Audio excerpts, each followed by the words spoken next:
Hey, my name's Scott Ram, cohort 13, and this is what we do at the CEJA Bridge program.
Hi, everyone, and welcome. Thank you so much to the presenters today. This is a hybrid, so it's a virtual session as well. So if you're asking a question or making a comment, I'll run the mic over to you. It's not that we can't hear you, but if we don't use the mic, the virtual attendees can't hear online. So just to kind of throw that out there. And again, thank you so much, and I'll let the presenters introduce themselves and take it away. Thank you. Good morning and happy Friday. We made it to Friday, so that's a good thing. I am Antonio Garcia, Director of Workforce Development and the CEJA Program Administrator for Local Area 1 and what we call the CEJA Waukegan Hub. And I'll let the team introduce themselves. I'm Richard Amon. I'm the Executive Director of Workforce Initiative for the College of Lake County.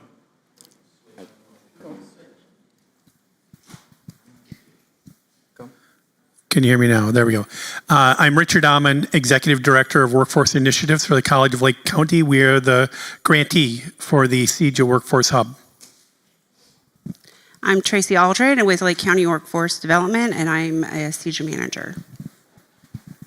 I'm Emily Echevarria, and I'm the CEJA manager with the College of Lake County. Thank you. And we're all here to talk about, and thank you to my panelists, because we're here to talk about the partnerships. You heard College of Lake County Workforce Development. And before we tell you, how this came about, we do have a timeline of how all this began. But before we go in there, is there in the room anyone who is in CEJA? Do we have any CEJA folks? Okay, perfect. Yes, that's great. You're in the right room. Because when we started this, we couldn't have done this without the sponsorship of our Executive Director, Jennifer Serino, and the President of College of Lake County, Dr. Lori Suddick.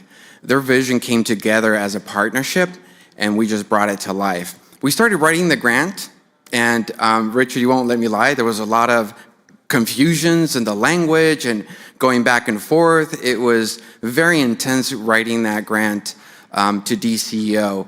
And then once, as we know, CEJA passed and we started writing the grant, 2024, we got the grant, and our navigator, our grantee, and ourselves, and then we have that little emoji there, because I don't know if all of us in CEJA, once they give you their grant, you're like, okay, now what? And and to raise of hand, how many of people who have read the CEJA bill? Okay, a couple of us. Over 900 pages, right? And then you got your CEJA manual, and it's very broad. So you have all this information, and it's like, whoa, how do we do this? And you can see the end of the timeline where we are now. But in that gap, that's what we want to share to you today. How did we get there, and what was this all about? So with that, I want to actually, Dr. Amon, if you can walk us through why this partnership was really important and why these companies specifically. Yeah, so why it's important, as you can see here, we have 3 different organizations that were operating in our community, all leaders in their own right, doing exactly what they needed to do for our community. And as we look at the vision, of each of these organizations, you can see they're very similar, right? And for us, at least, it seemed like a natural thing to work together on the CEJA grant and align all of those pieces and parts together to form what I call kind of the perfect partnership, right? Where we're each able to bring in our expertise and do what we do well, and also complement each other for things that we don't necessarily have the bench strength in or the strength in. So, yeah, we do have weaknesses inherently, but together we strong a much more perfect union in order to provide the CEJA grant. Thank you. And this is super important because we're all community-based, right? And we keep saying this, that everyone in this summit, the reason we come back to work is for our community members. We all live in the community and we want economic development, and this is why we do it. So when you're choosing your partners and as you're going through, look at their vision and their mission, and I kid you not, it's the same, right? It's very similar to what we're doing. Tracy, can you walk us through a little bit of each of the organizations that are together? Right there. Well, what we found very quickly when we implemented this is that the partnership only works if we're all aligned, right? And we had, when we realized that any one of us between TCW, which is our navigator, College of Lake County, and Lake County Workforce Development, is that none of us could work independently. So we all had a role that we played in this partnership to make it work. One of the things that we found very differently is that each partner had its own internal processes, right? So it's like you had information in one area and then another area, and we're just trying to get that all aligned.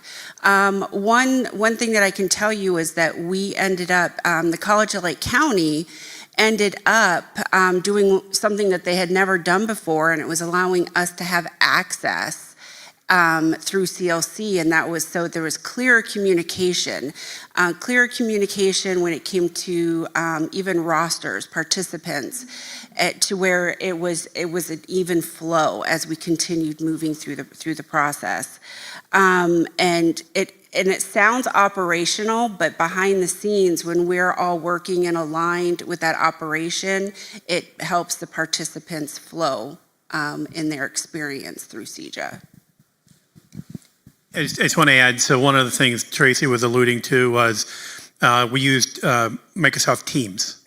And for those of you that know, a lot of times your IT department will lock that down, rightly so, because they don't want intrusion into that. But we were able to set up kind of a client relationship with Lake County Workforce Development. So all of our files are in one place. We used a chat feature. Unfortunately, Antonio, I think I chat you quite a bit, but we have the ability. So, like, if I need something, I'll chat, any of the staff members in order to get the information I need, which speeds up our process quite a bit. And I want to add to that, the adaptability within the partnership is the willingness to adapt, to work together in all these partnerships, because we all have just so many different roles and processes, and working with CEJA, as Antonio talked about, just so much to go through that if you're not aligned, it's going to be chaos, and you just have to have that willingness to work together with that. No, definitely, that's really important, because now we're talking, you're hearing all this operational thing, and in Illinois WorkNet, Workforce Development, we have an account in Illinois WorkNet, and College of Lake County had an account in Illinois WorkNet, and we as CEJA are part of both. We are part of College of Lake County and Workforce Development, so all these intricacies is what you really need to look down, and as it says in the bottom, clear roles, right, create that strong partnership. But that willingness to participate is very, very important. And I know we have a missing link here. If you can think about that, we're going to come back to that. But there's a missing link to this whole process and this whole, what connects the whole ecosystem together. But before we go that, Tracy and Emily, can you walk us through a little bit more of what that means of all this operational? I think it's super important to understand the foundation of, how we got here. Well, when we implemented CEJA, we knew right away that we had a lot of challenges. There was a lot of understanding that we had to go through, and it was never just isolated. There was operational, there were participants, and as we already talked about, there were systems and policies that we had to understand. So one thing that I can share even with the participants, and when we talk about alignment, is that workforce development ended up doing something in one of our roles, and we created a dual role, and it goes back into the systems of our transition coordinator is also part of our job specific roles, to where she actually has access to CLC to help with that enrollment in the job specific. And so those are just some of the challenges that for the participants, and again, they don't see that, and there's a flow behind the scenes of when we're able to just adapt with the different roles with the systems and the operations to go with that. And I will say, as a staff member for the College of Lake County, who we handle a lot of the job-specific training, there were communication gaps between us and the participants. I did a lot of the communication directly with the college, and then participants had questions about starting dates or, very specific to the CEJA program, that I'd have to go back to the county for answers. And so it'd take time. I don't have access to all their systems because it's the county. And so this dual role just highlight really adapting, right? We didn't have this position. We carved it out of the grant and made it work for us. And now she works with me for the college systems, which is great. She can have access to the classes. She sees their grades. But also she has access to the county system. So if there's questions about stipend payments or wraparound services, she also has that. So it's just finding ways within the partnership to bridge the gaps. And again, communication across partners. I was not there when they started, but the job center was on the first floor of the building of the college. And the college staff, we have four of us that work for the college on the grant. We were on a different floor. And so to kind of bridge the communication gap again, moved everybody up to the second floor so we're all within feet of each other. If I need something, I can go next door and ask Tracy a question. And so it just made everything easier. There's fewer delays in trying to communicate. So just thinking again, get creative in how you can connect with your partners. No, I was just going to say, as well, it's, Lake County Workforce Development is a subcontractor, right? But they're really a partner. And it's amazing how every day I learn something new about Lake County Workforce Development and their capabilities, and I'm sure they learn something new about us every day. But we approach this from a partnership perspective, not a contractor-subcontractor perspective. When we are partners in this, our success is your success is our success, and back and forth. So just having that mentality that it's a partnership versus a business relationship is very helpful. And then also, it was more like, I hate to use the word marriage, but really two different people moving into one house together and learning, well, what do we do here? What do we do here? And so it's been an interesting, exciting experience. But just having the staff together, I know that they tell me, they'll learn something new from each other just by overhearing a conversation that's going on, across the room. So there's a lot of this, real-time learning that's happening, which is, I think, has been very helpful for us to adapt to kind of what happens every single day. It's a new day every day in CEJA because we're learning something new, we're adapting, we're overcoming barriers. And what's interesting is we have to sometimes overcome our internal barriers first in order to help our clients kind of break through their barriers. And just to add on to that, the process is in real time. We're still building this as we're going along. As I see lots of heads nodding. We're still building this, and so, but the processes are happening in real time. We have our external partners, but then we have, even in workforce development, have our internal partners trying to figure out when we were working on pays, making sure that they were getting their 1099s, that we had a lot of work to do with that, with our accounts payable, for them with working with them to making sure that everything was aligned as well. So they're part of our internal partners of helping. There's a lot of people behind the scenes that are helping build this boat at the same time as we're bringing participants through the door.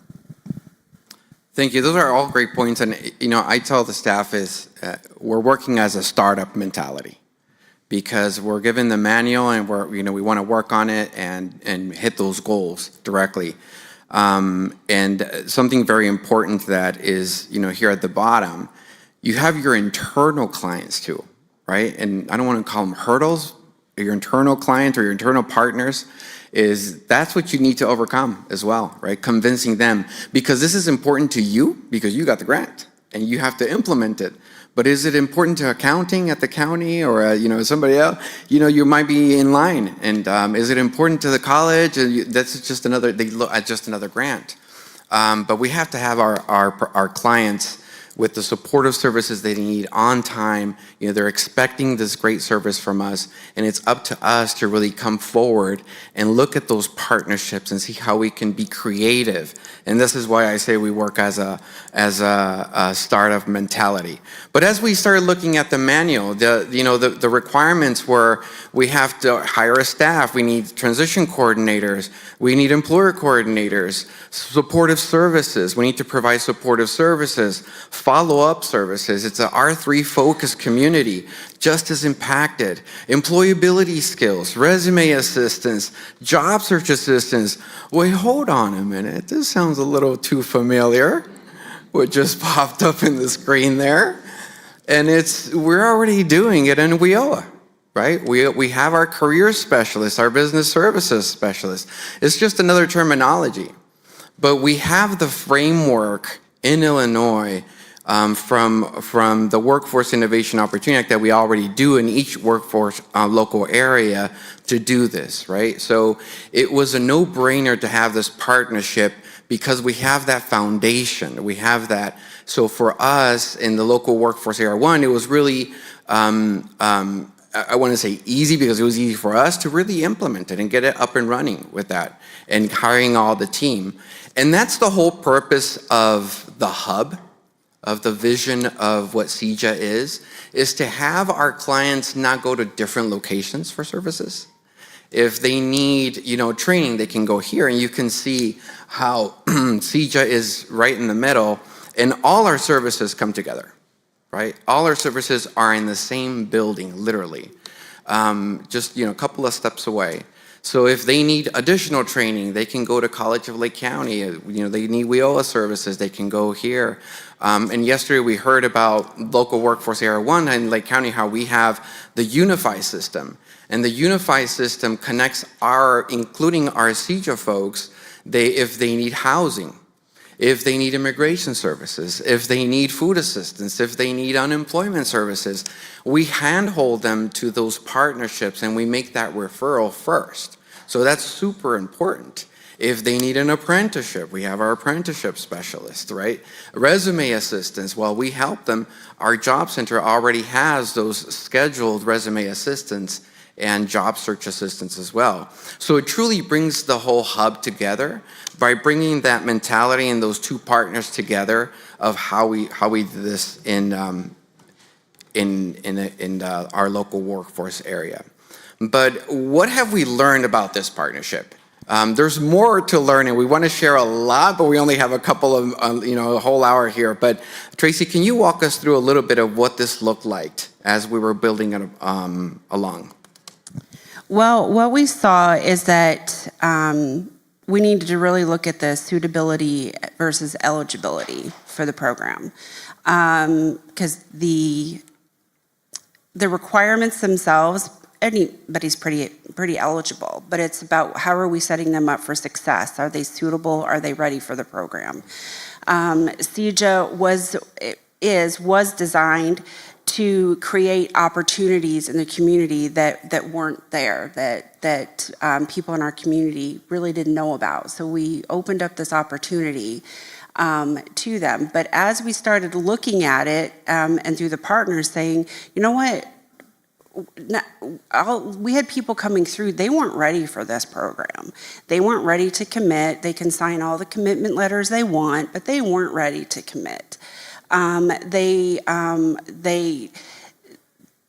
They thought that they wanted it, but so we need to really start looking at that eligibility and suitability. How are we going to set them up for success within this program with the jobs? And because it's a jobs program, and that's what we're trying to get them ready for with the employability skills. How can we support them more to make them job ready? In this program, and it's difficult because, like I said, anybody is eligible for this. Where we're suited at right now, we had a lot of justice impacted in participants joining the program. They're eligible; it's part of the eligibility. But some of them, they weren't, we have the attendance that we have to meet. It's difficult because they're not always ready. So we really had to start looking at the different structures, even with the partners.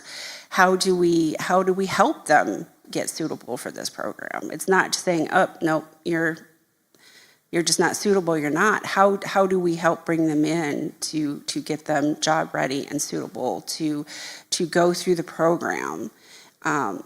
And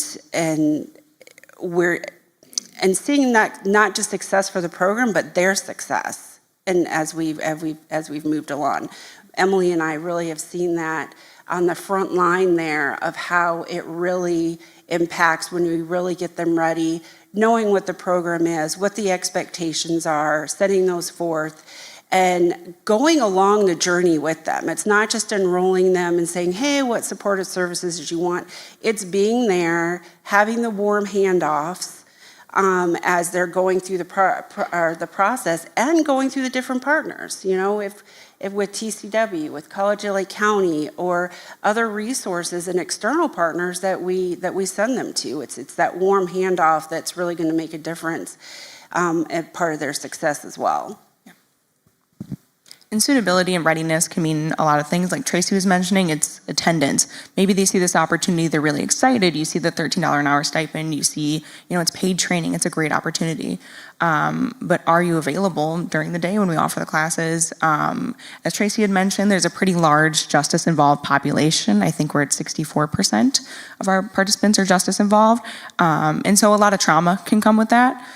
And even outside of justice involved, there's a lot of trauma in our community. And so when you bring somebody in that's maybe not dealt with that yet, they're not ready, you see, you're setting them up for failure in the classroom. And so again, it's important to have that network of partners, of resources where you can, maybe you're not ready now, but how can we get you ready in the future? Is there something that's a better alignment? Just because it seems like a good opportunity, is it the best opportunity for you? Is something like WIOA, a better fit for what your career goals are? And then I also want to add to that, when we talk about trauma-informed, it's a challenge. It's a challenge for us when we're dealing with some of the participants. And so as partners and with CLC, we've done a lot of trauma-informed training just for our staff. And how to overcome some of those challenges so that we could help and guide them along the journey that they're on. Yeah. And I would say another really part of our success is, because we've partnered with Lake County Workforce Development that has a very human-driven mission as part of who they are, and college has also that same kind of a mission. And we've hired really well. We've hired very empathic leaders within each of their positions. And so when they're working with their community, they really try to meet their participants where they're at, not necessarily where they want them to be. And that's where that trauma-informed case management really came in, kind of allowing our participants to have that blank slate and to be able to meet them where they're at. It's been very powerful because even though we have 2 different organizations and we work with 6 different other subcontractors, the participants don't see that, right? It's seamless to them. But, again, going back to the fact that one thing I'd just say is make sure you're hiring the right people for this, especially when you talk about trainers. We've been very selective in the trainers that we hire because we're looking for people that can make the connection with people from our community. Again, meet them where they're at versus where they want them to be. And that's not every kind of trainer that can do that. So again, just hiring well is also a big part of both our partnership, but also our ability to adapt. It's interesting, did you see the notice that we started automatically changing and talking about our clients? That's what a strategic partnership does. We stopped talking about operational, that's what's important to us, right? It's our clients and how we want to better serve them. How many of you here in CEJA have been in a classroom setting with our participants? Okay, perfect. And the rest of us that you haven't, We want to show you what that is, what that looks like, because that's very important to us of that suitability versus eligibility. We've had over 4,000 applications, but we screen them all. Everyone gets touched and gets routed to the right service. But we wanted to invite you into a classroom and see how that looks like. Hey, my name is Scott Ramp, cohort 13, and this is what we do at the CEJA Bridge program.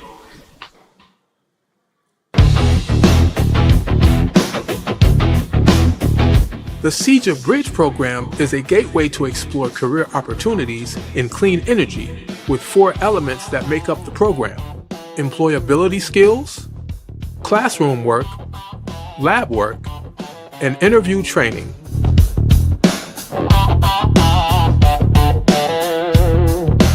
I learned through the program that I have more to offer than what I was actually putting on to my resume. Really paying attention to the deeper things that I was doing at these jobs and the experience that I had, I was able to make a better resume, make myself look more employable and more reputable to an employer.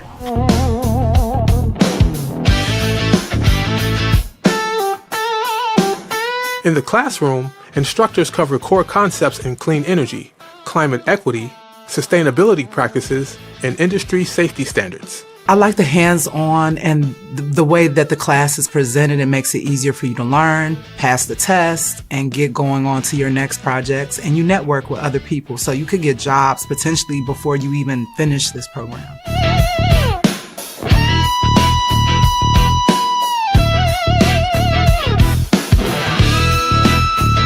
Great instructors. A lot of people take 1 + 1 and say 2, but the way they speak in classroom is 1 + 1 is 3, because you got 2 different individuals to come up with another idea. So that gives you 3 great things. So, so a lot of people don't see it on that facet, which is, cup half empty, half full. They give you what you need, like they give you what you need.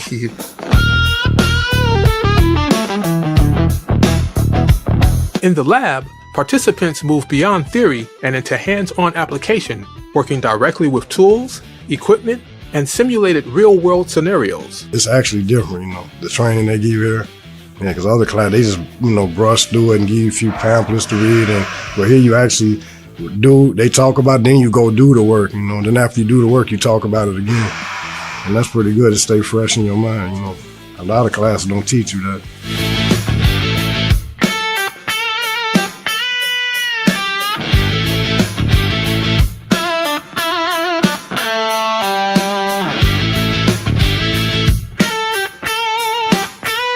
The interview training component ensures participants are prepared to step into opportunity with confidence.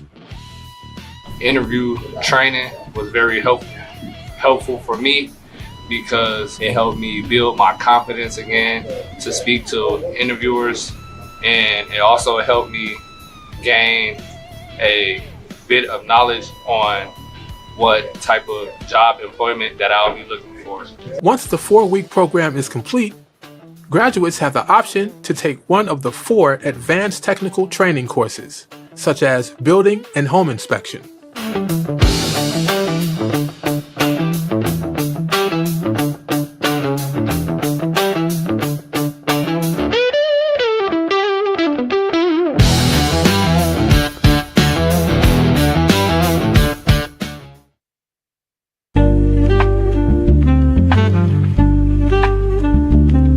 It's something for everybody. So it's not just one class. There's just different, there's different things, different hats under an umbrella that you can do. It makes you feel better as a person knowing that you're doing the right thing. Your decisions affects everything. So the right decision that we're doing now is going to affect everybody in the whole, in the long run. And I just want to be a part of that. Daryl definitely gave me a change of heart in how I speak life into me every day. He used an example like, oh, if you say I can't get a job or I'm broke or I'm this, then that's what you're gonna be. I'm thinking it's the same old mumbo jumbo they give you in there. We're gonna get you a job, we're gonna do this. But it's actually different, This is a great program to take advantage that they're offering, How many offers do you get when there's a door available to be opened up and you walk through it Don't be afraid to walk through that door. Don't doubt yourself, go for it, because I feel like every person that I've heard that has done this program doesn't have one regret. Take the opportunity. Take the opportunity. It's a great opportunity. It's there. I wouldn't lie to you. Take it. I'm happy I took it, and that's just being honest, because it's great.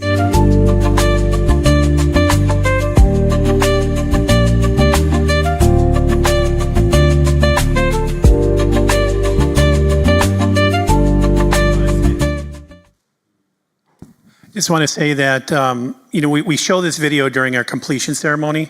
So we have a completion ceremony for every cohort. We're we're recruiting for cohort 18 and 19 right now in a year and a quarter. So we're zipping right along. But this video, the reason we do these videos and the reason we have a completion ceremony is one thing that I've realized running this program, this is a transformation process, right? It's called a bridge for a reason. It bridges people from one point to the other. And I think, maybe when this was originally thought about, it was, being described as, well, they have more technical skills, right? They're able to nail in a nail, they're able to go up on a roof, they're able to do technical things. But what I've found through this process, it's a human transformational process. This whole process really is about helping the participants add value to themselves and see that value in themselves. That's what I think is the most striking about this program. It's not just a training program, it's a transformation of a human program. And that's more powerful. And that goes beyond the fact that it's a jobs program. Yes, it's a jobs program, but in order for people with barriers to get jobs, they first have to see the value in themselves in order to describe that to somebody else. So there's a lot of work done throughout this entire bridge program to really help them see value in who they are and the values that they bring to employers beyond just the value and the technical skills. A lot of times people with barriers, maybe the population is used to being watched versus being seen. And this program sees them. They see our community. And that's why this is different than a jobs training program, because it really builds them up. I just want to add one more thing about these videos. So we do a new video for every cohort that goes through. And it's actually done by our navigator, our partner at the Community Works. So it's, again, how can you find these skills in your partners and highlight them and add to your program? No, and that's very important because CEJA has really given hope to our community. It's individuals who never thought they would be in a classroom setting, never thought that they were going to go to school, never thought that they can go back and be employable again. We have individuals come out of prison, literally, or jail, and say, I just saw the flyer and came right directly, and I didn't know what to do. And this gave them a pathway, right? Once they finish the bridge program, they get 1 college credit. And for them, 1 college credit is very important because the smiles on their faces, and their smiles on their faces, you can see it. And they come out and they bring their family to the graduation ceremonies because now we ignited in their minds, oh, I can actually study. Oh, I can actually do this. And in their interview process, that we handhold them with, is they come out with the resume and, you see how they, even their chest comes up because now, as Dr. Amin said, they're being seen. And this is what I call the hidden talent in our community. And this is what we need to expose to our employers directly. We can't share all the stories, but hopefully we're going to put them up on our website. But we had individuals that, the following day come up to us, knock on the job center door, and they want to talk to us after they completed everything, and they show us their key. I got my apartment. And they came to us to share that information, right? So you can see how when you have strategic partnerships, the results just come in, right? But we also mentioned that missing link, and that missing link is employers, right? Where we spend enough time building the the awareness in the community about the program, if we've done a really good job around the 14 different hubs across Illinois. But now we want to step in as employers. So we do have 2 employer coordinators, and we have the business services team from WIOA, and we're partnering up together. But the way we can do this, and this couldn't come soon enough, this week, those of you if know talent pipeline management, you guys know talent, okay, a couple of us. So talent pipeline management really is centered, focused, data-driven, employer-driven. And it's a collaborative of gathering of one single industry and really collaborating of what are the challenges in obtaining talent. And one of them is job quality. And that's very important because job quality can say, I need HVAC. What does that really mean? What are the activities? What are the certifications that you really need? So we're starting a collaborative regionally. Joliet is on board, Rockford is on board, Chicago's on board. We're all going to start, the ones who have been in the TPM model and the employer coordinators is starting this collaborative because now we want to make noise in the community with the employers in the employer base and let them know that these folks that we're training are available. They're ready and available to work. So we don't want to hear from employers, I can't find talent. They're right here in the hubs, right? We have the talent for us. Save the date, August 28th. We want to have a panel discussion with industry leaders in the region about clean energy efficiency. We also want to have a job fair that same day in multiple locations, clean energy efficiency job fair. And on that same day, we actually have graduation at the College of Lake County in the Lakeshore campus. So if you want to come on down and experience that, that would be amazing. So before we wrap up here, because I do want to have some time for Q&As, and I know online if they have any questions as well. We also wanted to share with you, what does a ceremony look like? What does a completion ceremony look like? So with that, we want to show you a little video. And go ahead.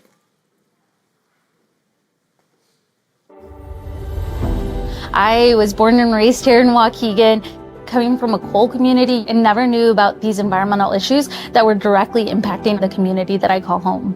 There's been a study that our life is shortened by 7 years compared to somebody who lives in Highland Park. CEJA matters to Waukegan because it brought a lot of benefits directly to our community. It expedited the closure of the coal plant that we have down here. Apart from that, CEJA did bring in the CEJA Workforce Hub that is directly benefiting the residents of Waukegan. We work with the individuals throughout the community to engage them in training and workshops. We provide one-on-one coaching. We provide some classroom training. We work with CLC that provides the construction and OSHA training. Those residents are bringing back to the community their knowledge on clean energy and how to continue to grow their community and keep it clean. The community of Waukegan, these are places that had disinvestments for years. We're aiming for change in our community. The opportunity to showcase the CEJA program, including a tour through spaces, including hearing comments from all of the people who were a part of putting the program together. The important part of that is we all get to see our work in action. We're here today to really highlight some of the focal points that came through the CEJA Act that was passed a few years ago. And now to see, as we just placed, a 19-year-old making $90 an hour. Because he went through our training, a door opened for him. We're building assets, we're building confidence. We get to create this great ecosystem that most people get a need met, either coming through the college, workforce, or through our navigator system. Our work is meeting students where they are and getting them where they want to go. And I think in every testimonial, that's their story. About a year ago, I was struggling to find a job. I was talking to my spiritual mentor. He brought up the opportunity to me, and I decided it's an investment that the community is doing to have a second opportunity at a career, I wasn't living my life accordingly. I was taking chances, that could lead me in jail. So when this came up, felt like it might be a good chance for me to get a career. That's what made me want to change my life. The voices of completers in testimonial at a graduation, it is lifting up the whole community. To be able to meet the community and be in the room with them when they're graduating, that's the aha moment. The future is being built right here in the community, and it's not reliant on the coal plant that's sitting there. There's a lot of people in this community who need help, who need a second chance. Through the CEJA program, we're able to show people different, that there's people who want to do different for the whole county of Lake County. It's not about building a program, it's about building people. The evidence is so clear that that is what we're doing, and when we build those individuals, we're building families, and that's good for everybody. And if you can tell, everyone's smiling at that. So with that, while you're building your partnerships in building the CEJA program, show them this video. We're happy to share it with you. It's going to be on our website. You can download it because the results work, right, with these strategic partnerships. With that, I want to say that I've been in workforce for about 5 years now. Before that, I was 20 years in a large corporate America. For 20 years, I was working to enrich my shareholders. The last 5 years, I've been working to enrich my community, and you can't beat that. Thank you.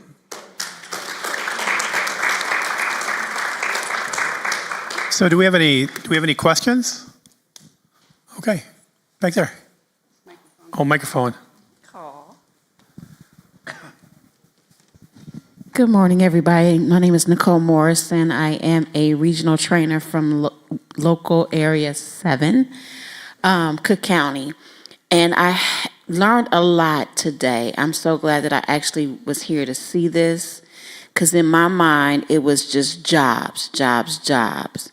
But I see the work that's being put into preparing them, and it's a lot like WIOA, as we see. But I don't know if this is a platform here to talk about this, but can you speak about the employment opportunities? Was it challenging? Who are the partners in the room for the employment opportunities? And I just want to hear a little bit more about employment.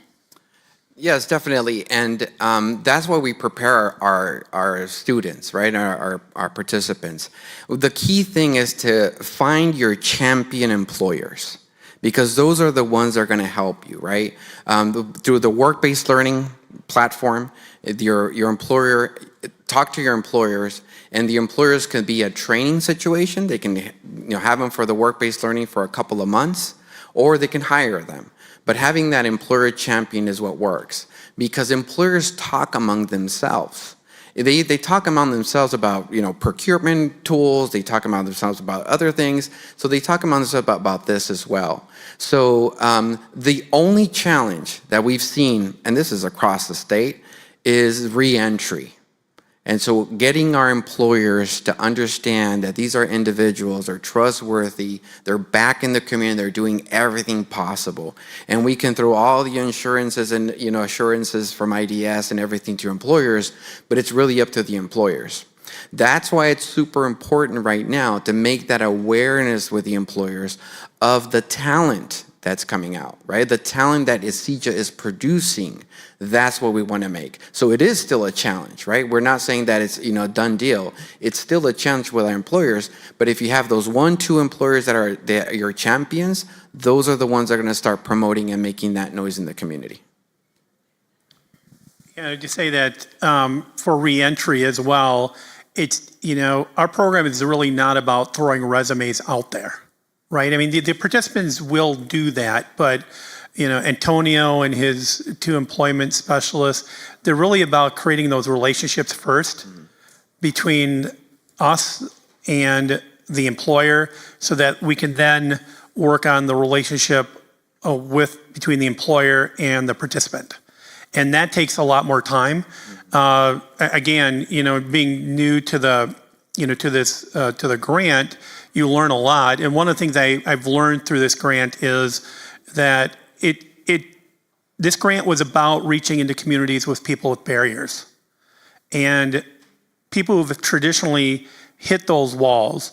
And so it's taken us and is taking us a lot of time to kind of work through all those barriers for our students and provide them opportunity with employers.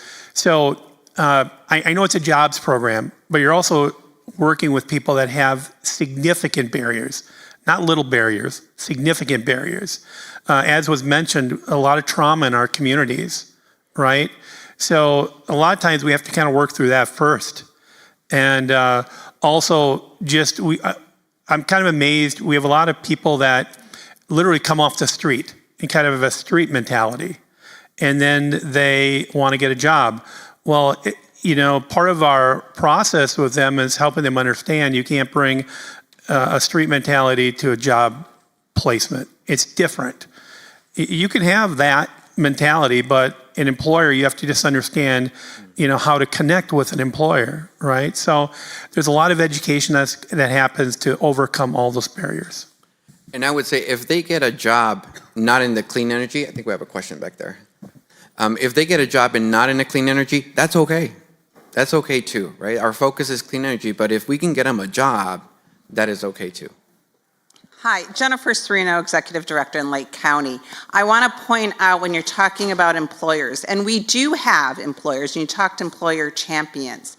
What is different with this program, what's different with CEJA, with the employer, is the employer has to be part of CEJA. They cannot be on the sideline just having a job. And you see that through the employers we are engaged with. They're participating in those ceremonies. They're attending those ceremonies. They're advocates for those that they've hired or had on in a work-based learning experience. So that is definitely one difference I've seen. The employers have to be part of CEJA, not just have a job to be successful.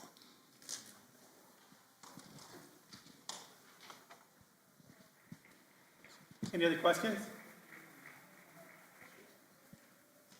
Well, thank you. We're here. If you need any other assistance, please reach out to us. We really appreciate it. Thank you. Oh, one more? Oh, well, one question. I wasn't going to say nothing, but I'm going to say something. I'm a returning citizen myself, okay? I did 151 months in federal penitentiary. I work for Lewis & Clark, and I'm a clean energy coordinator. But what I do with the employers, I go myself, and I meet them myself, because I am them, right? So what I tell them is just like Lewis & Clark gave me opportunity, that's all we ask for the next individual. So I take this with a full heart of passion because I am them. I can relate to them and I can come to their level. So when they're in a hallway wilding out, I can calm them down because they see me in them. So for those that's hiring, kind of get someone in the community that can actually relate, because it's hard to relate to an individual that never been where you've been. So just truly understand, we can make a difference. We are going to make a difference, okay? Thank you.